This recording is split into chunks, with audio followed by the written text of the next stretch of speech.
to another Jew at a wedding.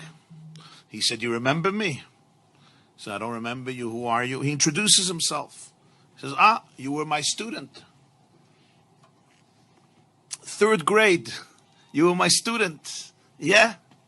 Wow, I haven't seen you in so many years. How is your life? What are you involved in?" He says, "I'm a teacher." He says, "Wow, just like me. What inspired you to become a teacher?" "What inspired me to become a teacher was you." He said, "How did I inspire you to become a teacher?"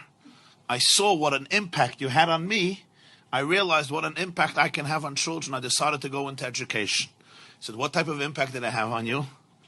So he said, "I'll remind you, but I'm sure you remember the story." There was one day that one of my friends got himself, his mother or father bought him a beautiful wristwatch, and I dreamt for a watch, and I didn't afford one. So I decided to steal his watch. He had it in his pocket. I took his watch, I stole it. He came into class, he saw that somebody stole his watch. He came complaining to the teacher, somebody stole his watch. So you made an announcement. Whoever took this boy's watch, please return it. I was too embarrassed and I didn't want to return it, so I didn't return it.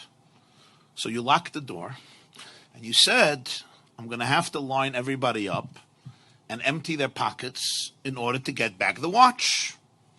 And that's what you did. And I thought to myself, this is going to be the most shameful moment of my life.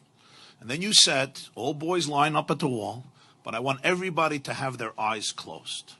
Everybody's eyes must be closed." And you went from pocket to pocket, and everybody's eyes were closed. And then you came to my pocket, and you found the watch, and you took it out, and you went through everybody's pockets with everybody's eyes closed. And then you said, "Okay, everybody can open their eyes." You gave the watch back to its owner, and you never ever said a word to me throughout the entire year. You never mentioned the story. You never mentioned the episode. And when I thought to myself how you saved my dignity that day, instead of being stereotyped as a ganev, as a thief, as a shakran, as a liar, as a no-goodnik, as a despicable child, you really saved my soul. You saved my dignity. And you never mentioned a word, not only to anybody else, not only to the owner, but even to me.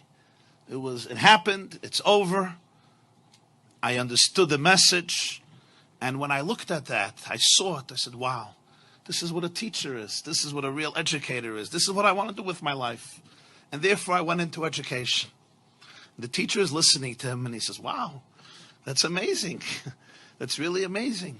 But he says, but Rebbe, you don't remember the story? Like when you see me and you hear my name, I'm sure you remember the story that I stole the watch and what you did, and you didn't want to embarrass me, so you had everybody's eyes closed.